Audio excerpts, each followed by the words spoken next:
पिंपरी नांदिवसे तालुका चिपळूण येथील खडपोली पूल शनिवारी रात्री 10:30 वाजता कोसळला। यामध्ये कोणतीही जीवितहानी झाली नाही, मात्र पुलावरून सर्व प्रकारची वाहतूक तत्काळ बंद करण्यात आली। अलोरे पोलीस ठाणे हद्दीतील पेढांबे ते खडपोली जाणाऱ्या पर्यायी मार्गाने वाहतूक वळवण्यात आली। हा पूल सार्वजनिक बांधकाम विभागाने एमआयडीसीकडे हस्तांतरित केला होता। या पार्श्वभूमीवर रत्नागिरीचे पालकमंत्री आणि उद्योग मंत्री उदय सामंत यांनी या पुलाची आज पाहणी केली। यावेळेला बोलताना पालकमंत्री उदय सामंत म्हणाले, अतिवृष्टीमुळे पुलाच्या भागाला तडा जाऊन पूर्ण वाहतूक थांबलेली आणि तीच पाहणी करण्यासाठी मी आलो होतो। पूल खचलेला देखील आहे, समोरच आपल्या एमआयडीसी आहे, त्याच्यामुळे उद्योजकांना देखील त्रास होऊ नये म्हणून लवकरात लवकर काम करणं गरजेचं आहे। पर्यायी व्यवस्था करण्याचे निर्देश पालकमंत्री म्हणून मी सार्वजनिक बांधकाम विभाग, एमआयडीसीचे आमचे अधिकारी आणि जिल्हा परिषदेला दिलेले आहेत।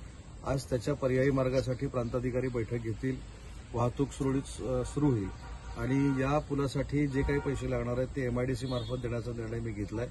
त्याचं एस्टिमेट सुमारे 34 ते 35 कोटी रुपये आहे।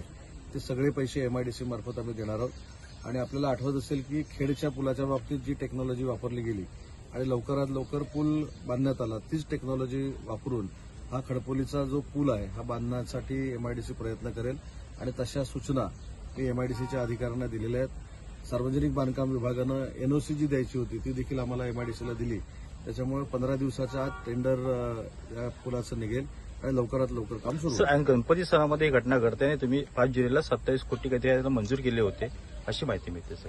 त्यांनी याचं एस्टिमेट आपण तयार केलेलं होतं, याची मागणी सदानंद चव्हाण साहेबांनी, विनोद झगडे साहेबांनी केलेली होती, त्याचं एस्टिमेट तयार केलेलं होतं। हे आम्ही पूल करणारच होतो, परंतु दुर्दैवानं नवीन पूल व्हायच्या अगोदर हा प्रसंग घडलेला आहे। त्याच्यामध्ये आता 27 कोटीपेक्षा जास्त जरी पैसे लागले तरी पैसे द्यायला मी तयार आहे, अशा पद्धतीच्या सूचना मी अधिकाऱ्यांना दिलेल्या आहेत आणि ह्याच्या मागचा अजून एक छोटा पूल आहे तो देखील त्याच्यामध्ये ऍड करावा अशा मी सूचना दिलेल्या आहेत। त्यामुळे दोन्ही पुलाला जेवढे पैसे लागतील तेवढे आम्ही एमआयडीसी मार्फत देणार आहोत, कारण हा एमआयडीसीचाच रस्ता आहे। हा एमआयडीसी सर मार्ग आहे आणि इकडून उद्योग आतमध्ये कारखाने आहेत, तर मॅन्युफॅक्चरिंग आता जे होईल ते कशा मार्गे, कोणत्या मार्गे त्यांना येण्या जाण्याची या संदर्भामध्ये आताच मी प्रांताधिकाऱ्यांना सूचना केल्यात की पर्यायी जागा लोकांशी चर्चा करून रस्ता रुंदीकरण करण्याच्या दृष्टीनं 2-4 दिवसांमध्ये हालचाली करून ते रस्त्याचं रुंदीकरण पूर्ण करावं, जेणेकरून हेवी व्हेकल्स जे एमआयडीसीमध्ये येतात त्यांना कुठं अडचण निर्माण होऊ नये आणि आजच त्याचा निर्णय प्रांताधिकारी घेतील। पेढांबीचा जो पूल आहे तोही नादुरुस्त झालेला आहे, कारण आपण जे म्हणतो तो मार्ग तयार करून फिरवला पाहिजे, पण तोही पूल नादुरुस्त आहे। नाही, त्या संदर्भात सार्वजनिक बांधकाम विभागाच्या एक्झिक्युटिव्ह इंजिनियरना मी निर्देश दिले, त्याच्यावर देखील कार्यवाही होईल। महाराष्ट्रातून आणि आपल्या कोकणातून जाणारा 450 किलोमीटरचा मार्ग आहे, मुंबई गोवा हायवे,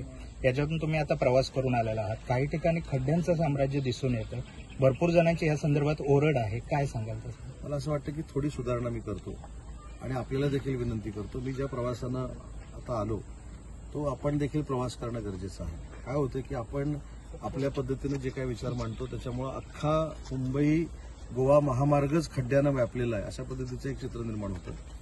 परंतु मला असं वाटतं की 8 ते 10 किलोमीटर रायगडमध्ये आणि 8 ते 10 किलोमीटर फक्त रत्नागिरी जिल्ह्यामध्ये एवढाच प्रलंबित राहिलेला रस्त्याचा विकास आहे, बाकी सगळे रस्ते पूर्ण झालेले आहेत। मी देखील रत्नागिरीवरनं 1.25 तासामध्ये इथं पोहोचलोय, त्याच्यामुळे कॉन्क्रिटीकरणचं काम हे 87% पूर्ण झालेलं आहे। 13% जो रस्ता पूर्ण व्हायचा आहे तो डिसेंबरपर्यंत पूर्ण होईल।